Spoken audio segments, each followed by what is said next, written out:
Vamos a ver, estamos viendo acerca de una mala interpretación acerca del mensaje.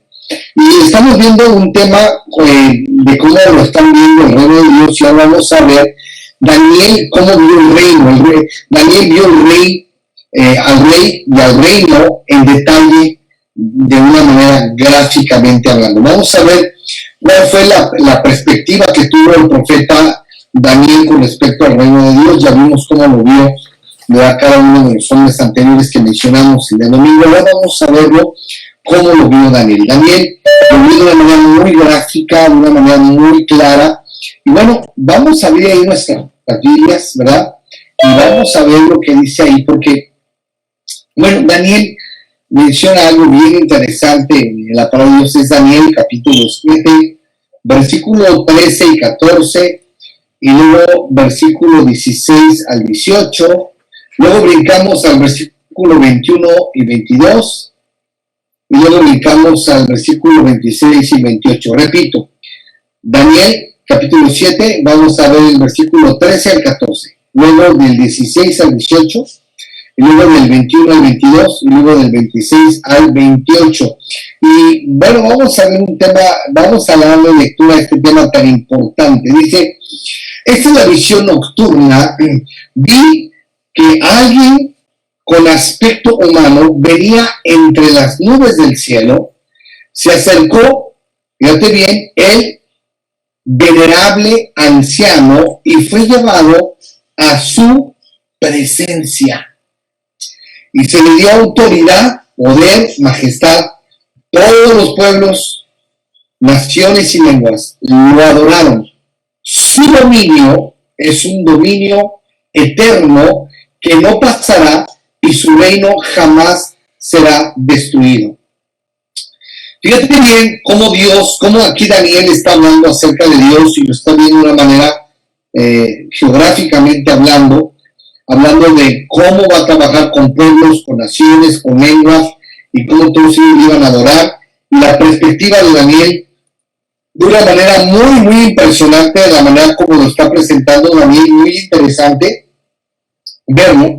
Pero también encontramos aquí que dice, me acerqué entonces y uno de los que estaba allí, fíjate bien, y le pregunté el verdadero significado de todo esto, dice la palabra de Dios. Dice, y esta fue su interpretación. Las 4 grandes bestias son 4 reinos que se levantarán en la tierra. Y escucha esto, 4 reinos que se levantarán en la tierra, pero los santos del Altísimo recibirán el reino y será suyo para siempre y para siempre jamás. Aquí está hablando de 4 reinos. ¿Por qué número 4 reinos? Hay 4 reinos. Ya después estaremos viendo un poquito acerca de esta tipología. Pero habla de 4 reinos porque el número 4 es el número de la tierra, porque son los 4 puntos cardinales, porque son las 4 estaciones al año, y el número 4 le corresponde a la tierra. Entonces, aquí está hablando que terrenalmente hay 4 reinos, por eso nosotros vamos a traer el reino. El reino de Dios se tiene que manifestar aquí en la tierra como se hace en el cielo, en base a lo que dice, obviamente, el Padre Nuestro, que es una oración que la mayoría conocemos y hemos manejado.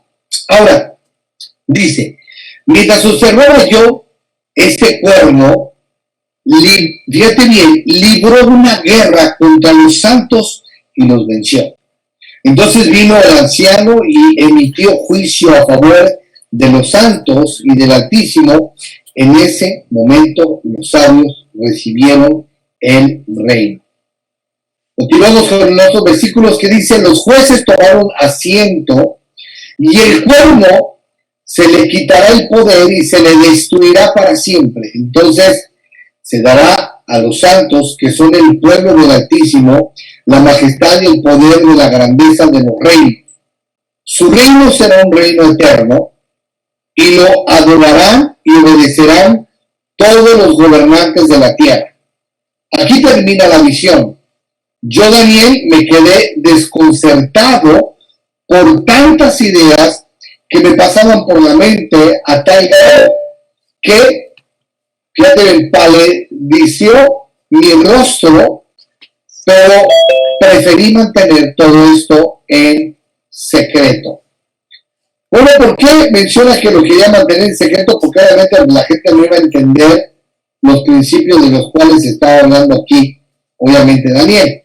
Es increíble leer estos pocos versículos, ver que sin lugar a dudas, el mensaje siempre de la Biblia es sobre la venida de un reino, no sobre la venida de una iglesia, de una religión o de una denominación. Es interesante ver que habla sobre la venida de un reino, no de una religión. Sin embargo, el anuncio del Antiguo Testamento era acerca de la venida de un profeta que prepararía el camino para introducir al rey Mesías. Fíjate bien, rey y Mesías. Esto es bien importante. Ahora, el mundo personalmente iba a ser introducido este rey. Ahora, esto se refiere claramente a Juan el Bautista y leemos juntos la profecía de Malaquías. Vamos a ver, por favor, acompáñenme a Malaquías, ahí en el capítulo 4, versículo 4 al 6, por favor. Malaquías 4, 4 al 6. Y vamos a darle lectura para que cada uno de los que estamos aquí lo podamos leer con mayor entendimiento. Y bueno, vamos a encontrar una bendición increíble aquí, ¿verdad? En la palabra de Dios. Sin más, fíjate bien lo que dice. Malaquías 6. Dice, acordaos de la ley de Moisés, mi siervo, fíjate bien, al cual encargué en Horeb ordenanzas y leyes para todo Israel. He aquí, yo os envío el profeta Elías antes que venga el día de Jehová grande y terrible. Él hará volver el corazón de los padres hacia los hijos y el corazón de los hijos hacia los padres, no sea que yo venga y hiera la tierra con maldición. Ok, entonces vemos que la restauración del plan de Dios estaba en marcha desde sus anunciaciones más tempranas al adversario, en Génesis capítulo 3. Así que la profecía que estaba dando Daniel declaraba que él vendría y prepararía al pueblo para la entrada, fíjate bien, para la entrada del rey y el reino. Por eso Jesús decía, arrepentidos, porque el reino de los cielos se ha acercado. Como lo he dicho en varias ocasiones, y no quiero otra vez ser puntual en esto, cuando dice la palabra que Jesús decía que el reino de los cielos en sus parábolas era semejante a un hombre que salió a sembrar, ¿verdad? El reino de los cielos semejante a una perla de gran precio, el reino de los cielos es semejante, ¿verdad? Y a un hombre que pesca. Bueno, y ahí ves todas las parábolas donde menciona Jesús siempre acerca del rey. Así que la larga espera, escúchame bien, una larga espera de 4,000 años. Según la cronología bíblica, a pesar de la posibilidad de que la tierra pueda haber existido desde mucho tiempo antes, se cree que el acto creativo de Dios al hacer al hombre sucedió hace al menos 6,000 años aproximadamente.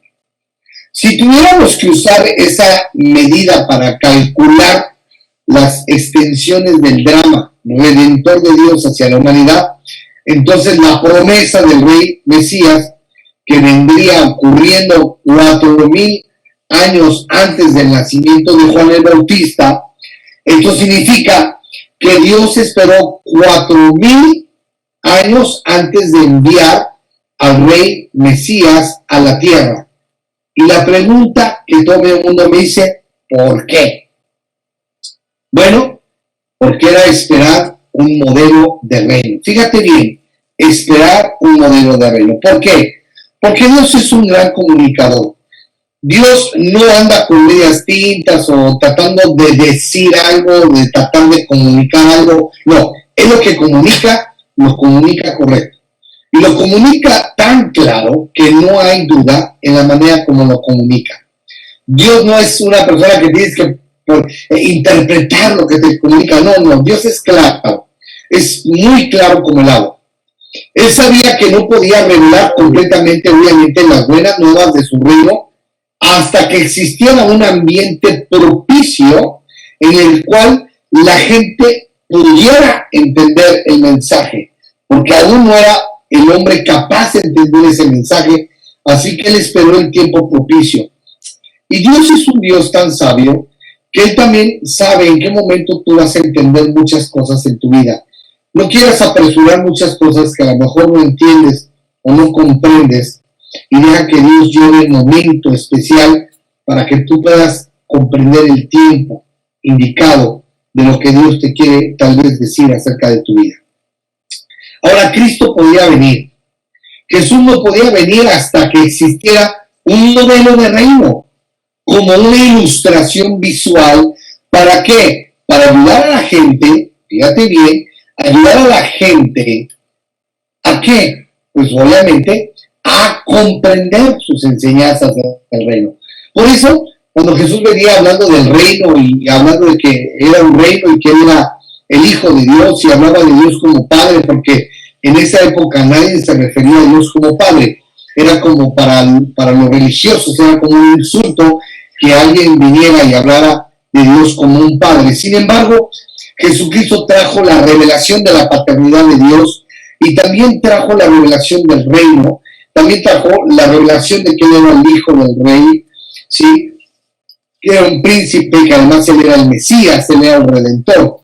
Y únicamente en la plenitud de los tiempos nosotros podíamos entender que el reino podía ser revelado. Podía ser revelado en los momentos, en el momento exacto, a la hora exacta. Por eso dice la Biblia, a los suyos vino, y no dice no le entendieron. Nunca dice no le entendieron o no lo comprendieron, ¿verdad? No dice eso. O no dice la Biblia, a los suyos vino, pero no en el tiempo, jamás. Dice, a los suyos vino, pero los suyos no lo recibieron. Aquí hay algo bien interesante. Él vino, era el tiempo correcto, pero no lo aceptaron, no lo recibieron. Sabes que Dios, ahorita que tú estás escuchando este mensaje por el medio que sea, es el momento tuyo, pero si tú no lo reconoces y no lo aceptas, no vas a poder vivir este momento. Hoy es tu momento. Ahora es el momento por el cual Dios tenía preparado para hablarte de este mensaje, para que tú lo pudieras entender, digerir y alimentarte. Así que, fíjate bien, dice que la plenitud de los tiempos podría el reino ser revelado entonces.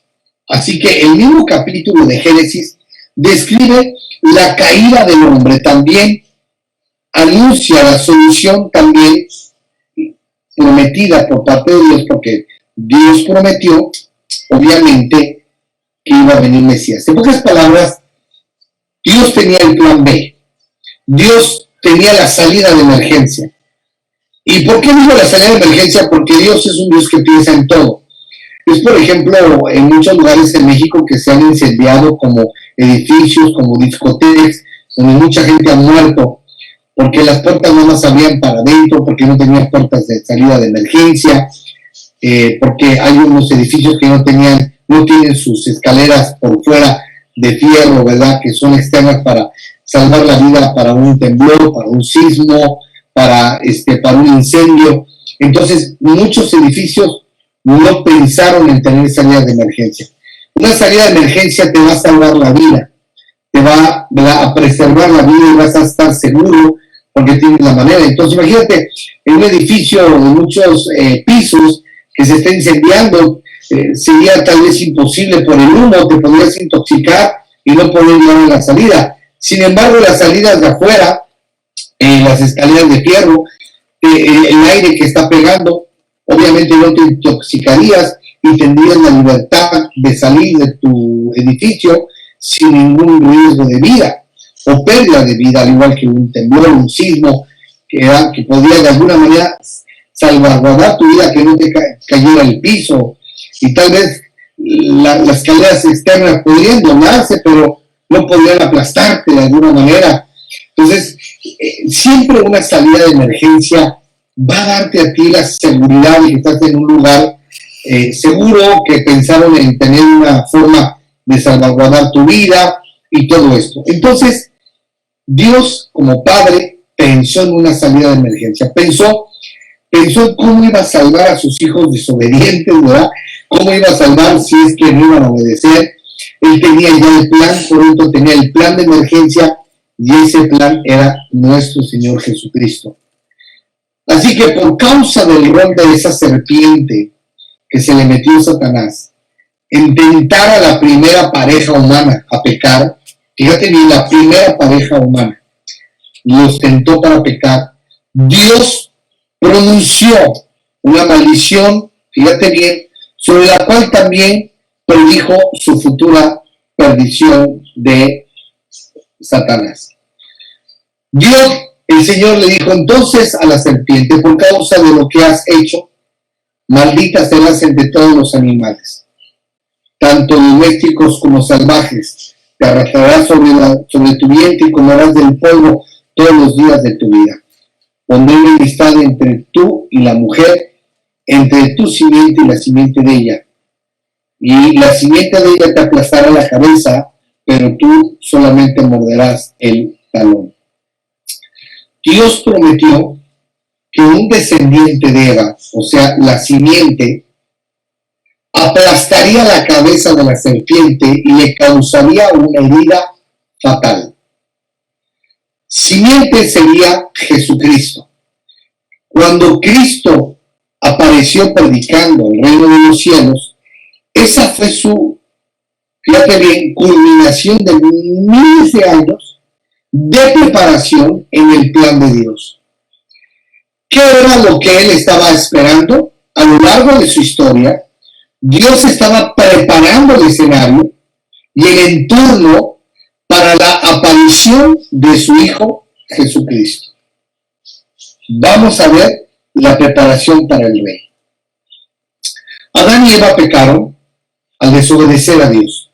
No era tanto el fruto que comieron.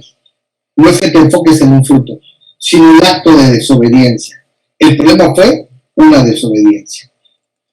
Y por su acción se excluyeron a sí mismos, así como también a todas las futuras generaciones de seres humanos, de su reino. La primera figura bíblica significaba, después de Adán, fíjate bien, y Eva, fue Noé, un justo que creía en Dios y lo seguía. Él y su familia son los únicos que sobrevivieron al diluvio a bordo del arca. Luego de eso, no obstante, Noé también plantó una viña y se emborrachó. ¿Sí? Eventualmente los hijos siguieron sus propios caminos y se olvidaron de Dios. Sus descendientes cayeron en idolatría y otras clases de maldad. El tiempo ya no era propicio para el rey.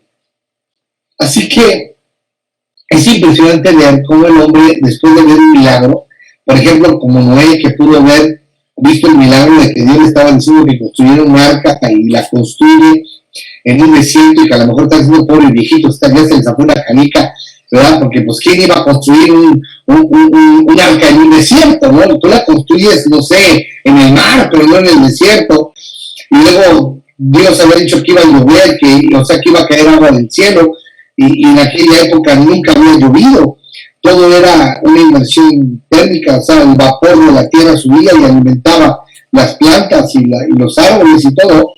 Entonces, no sabían. Entonces, imagínate que vieron un milagro, se salvaron los animales, una mega barca, nunca la había hecho, nunca había navegado, vio la mano de Dios sobrenaturalmente, creyó lo que Dios había hecho. Todas estas cosas son impresionantes porque es de entender que después de ver un milagro tan grande, pues no te apartas de Dios. Pero ¿qué pasó? Se apartaron. Los hijos que vieron el milagro, Noé que se emborracha, que desobedece y se va, y los hijos se empiezan a apartar y se van tras la idolatría y otras clases de maldad que empiezan a cometer ellos. Dices tú, ¿cómo es posible? Pero es la verdad. ¿Sabes que mucha gente recibe el milagro y a veces uno dice, bueno, si aquí encontró de Dios, aquí encontró el milagro, ¿cómo es posible que se vaya a la idolatría? ¿Cómo es posible que se vaya tras un camino de maldad? ¿Cómo es posible que después de todo el amor, la misericordia que Dios hizo, cómo es posible que la gente se olvide de Dios y se convierta en gente mala y empiece a actuar de una manera increíble? Es impresionante ver cómo las personas que han visto milagros en su vida se pueden apartar con toda facilidad de Dios. Es impresionante ver cómo la gente se aparta con esa facilidad. Lo mismo que le pasó a Noé, que se apartó, se emborrachó, los hijos de Noé, ¿verdad?, dejaron todo, después de ver un milagro tan grande. Créeme que eso a veces es de una manera impresionante, ver que la gente ve un milagro, ¿verdad?, creativo, poderoso, que jamás habían visto, y puedan de alguna manera apartarse de Dios. Eso yo no lo consigo en mi mente. Es algo que digo, ¿cómo es posible que después de ver la magnitud de la misericordia de Dios sobre tu vida, tú te puedas apartar de Dios? No lo puedo creer. Sin embargo, lo hicieron. Pero bueno, no era el tiempo de Dios tampoco propicio para establecer un reino, porque la maldad había crecido, por eso vino el diluvio. Y tú puedes ver, por ejemplo, en el desierto, yo he estado caminando en varios desiertos en México y en otros lugares, y es impresionante que en un desierto encuentres las conchas de mar y encuentres artículos de mar, y en todo el mundo, en cualquier parte, en cualquier territorio vas a encontrar esto. ¿Por qué? Porque es cuando Dios inundó el mundo entero con aguas. Entonces, esa es una realidad y está comprobado científicamente de que así fue, que sucedió, que antes era puro mar, pura agua. Y bueno, nosotros tenemos registrado en la Biblia por qué sucedió esto. Ahora, 10 generaciones luego de Noé, o sea, 10 generaciones después de Noé, Dios le habló a Abraham, un descendiente del hijo de Noé, de Sem. Dios le reveló a sí mismo a Abraham y luego se convirtió en Abraham e hizo un pacto con él, ¿verdad? Y el pacto era que lo haría ser a él una gran nación. Así que el pacto que Dios hace con este Abraham era que iba a ser una nación de él. ¿Por qué iba a ser una nación? No le dijo, ¿sabes qué, Abraham? Vamos a hacer una religión, vamos a hacer una ideología, vamos a hacer una filosofía. No, jamás dijo eso. Dijo Dios, voy a hacer contigo una gran nación. ¿Por qué una nación? Porque una nación necesita un rey que los gobierne. Así que Dios habló con Abraham y vino Isaac, el hijo nacido en la vejez. Todavía Dios no tenía un modelo del reino para ellos, todavía no les iba a dar el modelo del reino a ellos, porque obviamente aún no era tampoco el tiempo. A pesar de esto, estaba apenas preparando a Abraham. Abraham estaba saliendo de la idolatría de su padre, era un hombre muy idólatra, el padre de Abraham. De hecho, Dios le dijo a Abraham, sal de tu parentela, sal de tu familia, te voy a llevar a otro lugar porque tu familia es idólatra y yo voy a hacer de ti una gran nación. Y dice que Abraham creyó en la palabra de Dios y salió y buscó, y Dios lo llevó y lo llevó por el desierto, y entonces le mostró un lugar donde había un río y le mostró donde había agua. Le dijo, mira, aquí vas a hacer tu territorio, este va a ser tu territorio. Y entonces Abraham le dice, bueno, ¿y cuál va a ser mi territorio? ¿Hasta dónde llega, no? ¿Hasta dónde llega mi tierra? Y fíjate bien, solamente un rey puede hacer repartición de tierra. Escucha bien esto. Solamente un rey, una autoridad, podría repartir las tierras. Así que solamente el rey de reyes, el dueño del cielo, de la tierra, del mar, de todo lo que hay en este mundo, podría repartir. Así que le dijo a Abraham, mira, voltea hasta donde alcance tu vista, mira, hasta allá será tu territorio. Entonces le ensanchó un territorio impresionante, ¿verdad? Apenas Dios estaba en el plan de hablar con él, de que Abraham se iba a convertir en una historia, en una nación. Y bueno, así que Isaac tuvo 2 hijos. O sea, con Abraham no fue el momento para llevar un reino. En eso viene el hijo de Abraham, que era Isaac, el hijo de la promesa en su vejez. Y Isaac tiene 2 hijos, uno Esaú y uno Jacob. 2 que se pelean en el vientre. Fíjate qué tremendo, se empiezan a pelear en el vientre. Qué raro, ¿no? Como unos que comenzaron ahí de lo que podemos ver con Adán y Eva, cómo se repite la historia, y qué impresionante es ver cómo se repiten las historias en tantas familias que se pelean la hermana con la hermana, el hermano con el hermano, y están agarrados y peleados. Es impresionante. Y bueno, aquí vamos peleando Esaú con Jacob. Quería salir primero Jacob que Esaú, y no lo dejaba, le detuvo, y bueno, estaban peleando. La cosa es que salió primero Esaú y luego Jacob.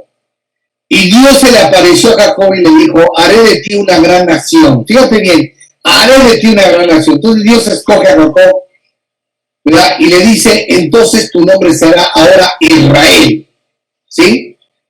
Y porque Jacob significaba tranza, ¿no? Entonces tenía que cambiarle el nombre, entonces le tenía que poner otro nombre que fuera correcto, entonces le cambia por Israel. Y entonces Israel tuvo 12 hijos. ¡Wow! 12 hijos, que fueron los padres de las 12 tribus de la nación de Israel. Dios se estaba encargando y encaminando hacia un modelo de reino. Ahí ya comenzaba Dios. Así que a través de Moisés, él liberó a los israelitas de la esclavitud en Egipto, porque ya después tuvo que venir, porque obviamente estuvieron en esclavos 400 años, tenía que venir entonces Moisés para liberarlos de Egipto, y los llevó al desierto y les dijo, ustedes serán mi pueblo y yo seré su Dios, dice la palabra de Dios. Los guiaré a la tierra que les prometí a sus padres. En otras palabras, él estaba diciendo, yo seré su rey y ustedes serán mi reino. Eso es lo que estaba diciendo Dios. ¡Wow! ¡Qué tremendo! Es impresionante cómo Dios otra vez vuelve a querer establecer el reino, porque originalmente Adán y Eva tenían el reino. Lo que perdió Adán y Eva fue el reino. Lo pierden, entonces Dios da una promesa y tarda en llevar a cabo el objetivo. Lo hace con Jacob convirtiéndolo en Israel. Israel tiene sus 12 tribus, dice, ustedes van a ser ahora mi pueblo y yo seré su rey. Y luego de un tiempo, sin embargo, el pueblo de Israel se cansó de Dios. Wow, ¿quién podría cansarse de Dios? O sea, si Dios es tu rey, estás en las mejores manos. Cuando yo veo que dice la Biblia que el pueblo de Israel se cansó de Dios, que no podían ver y desearon tener un rey físico al cual ellos querían ver, cambian a Dios de rey y ponen un hombre rey. ¡Wow! Esto ha sido el caos de todas las cosas, ver cómo las personas pueden cambiar a Dios como rey y ponerse un hombre como rey. Nadie puede cansarse de Dios, porque Dios es perfecto. Dios tiene control de todas las cosas. Pero ver aquí, con toda claridad, que pierde el reino, que cambian a Dios, ¿verdad? Por un rey humano, por una persona que es impredecible, que es imperfecta, que tiene errores, lo cambian por ese rey perfecto y santo. ¿Sabes? Ahí está el problema de muchas personas. Han cambiado al rey por una religión, lo han cambiado por una posición política, por dinero, lo han cambiado por sus placeres, por su desobediencia, por su negligencia, por su ignorancia. Han cambiado a Dios por muchas cosas.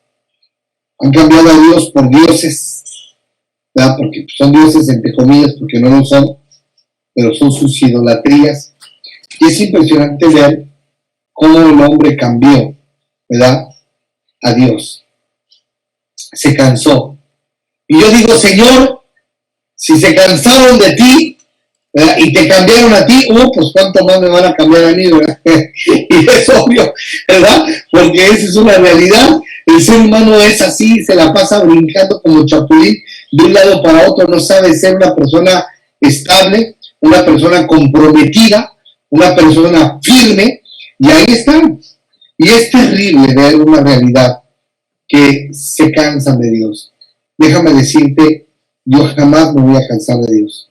He pasado por todo, he vivido de todo y he probado de todo en la vida, de todo tipo de dolor. Hablo de probar, no de drogas ni de vicios, no, hablo de probar de todo y tampoco de pecados para que no vayan a decir, ay, no, hablo de pasar por muchas situaciones.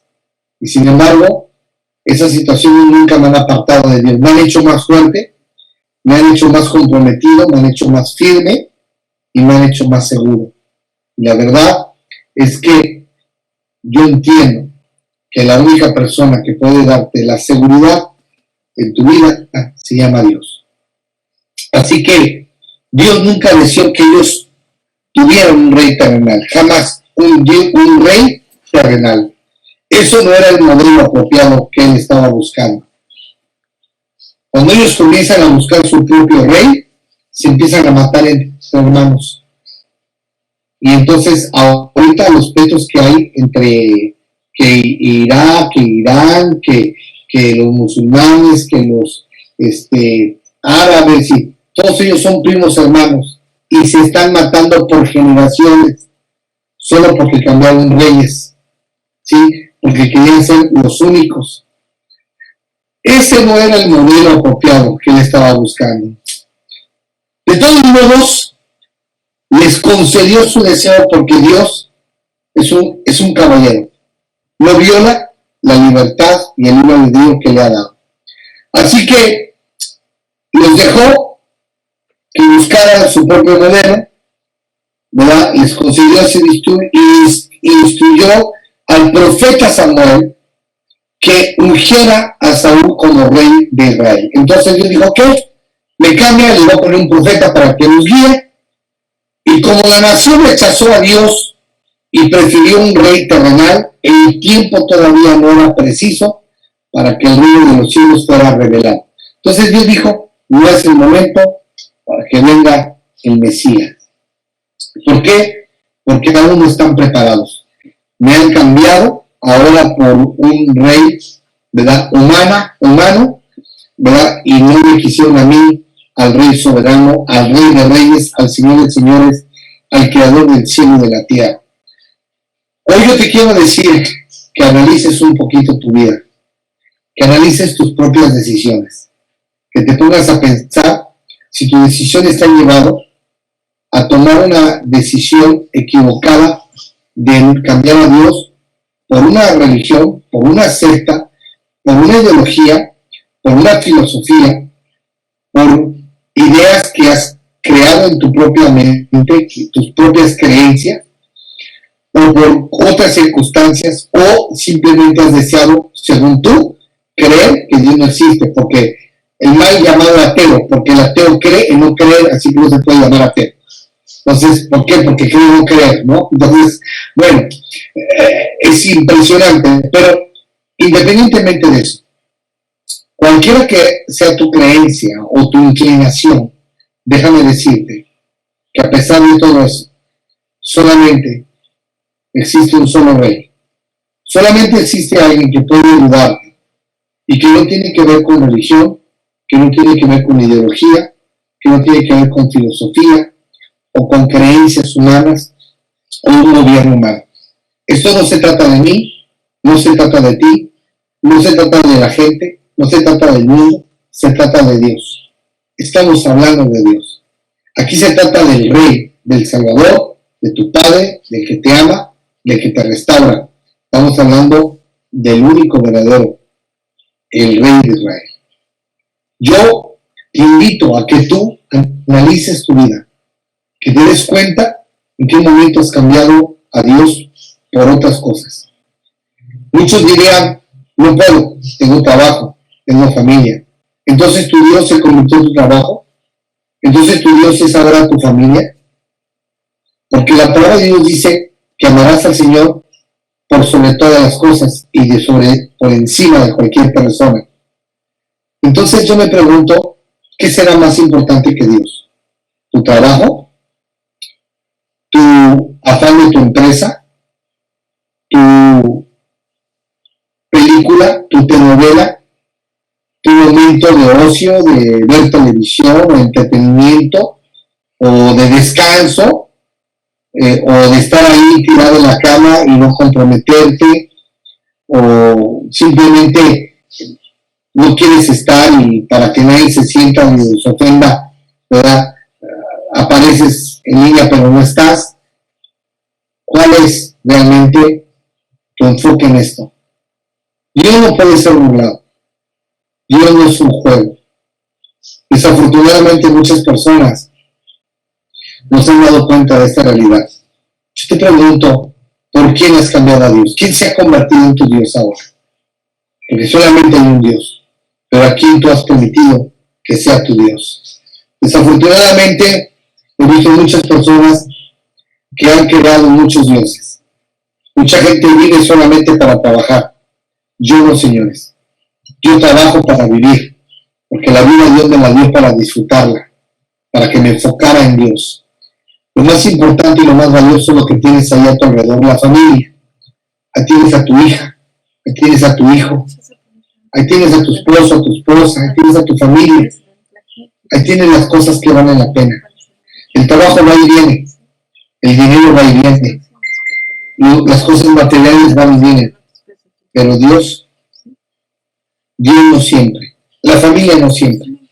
Después te vas a jalar los cabellos diciendo, ¿por qué no aproveché más a mamá? ¿Por qué no aproveché más a papá? ¿Por qué no aproveché más a mi esposo, a mi esposa? ¿Por qué no aproveché más a mi hermano, a mi hermana? ¿Por qué no aproveché más mi vida? Como aquel hombre que ganó mucho dinero, ¿verdad? Famoso, y del Apple, y que al final de su camino dijo, me dediqué a hacer dinero, pero no a ser feliz. Quiero decirte que ese es el problema de muchas personas. Han convertido y han hecho su Dios cosas que no valen la pena, que no son eternas. Y yo te invito a que te enfoques en las cosas eternas que son más reales que las naturales, porque las naturales son pasajeras, pero las cosas eternas de Dios permanecen para siempre. Hoy reflexiona, analiza, sé honesto contigo mismo. A mí no me haces el favor, te lo haces a ti mismo. ¿Sí? Dios no nos necesita, pero nosotros sí necesitamos a Dios. Date cuenta de esto. ¿Sí? Es un privilegio que tú y yo podamos estar en esta hora compartiendo de Dios y teniendo un tiempo de conocimiento de las cosas de Dios. Es un privilegio que no todos tienen y que muy pocos lo aprovechan y que muy pocos lo valoran y que muy pocos deciden estar. Porque mucha gente no es una persona, no es gente que esté comprometida y además de falta de compromiso, personas que tampoco están dispuestas a ser fieles, a ser constantes, a permanecer. Y Dios nos habla de permanecer y de ser constantes. Yo te invito a que tú te des cuenta que la única razón de tu existencia se llama Dios. Que tú y yo, sin Él, no somos nada. Hoy yo te invito a que tú reflexiones de veras, con todo mi corazón, por tu propio bien. Valora las cosas que valen la pena, no las que son pasajeras, las que son eternas. Valóralo, porque el plan de Dios para tu vida y para la mía es muy grande. Bueno, hoy hemos llegado al final de esta conferencia y vamos a ver después una larga sucesión de reyes. Una larga sucesión de reyes.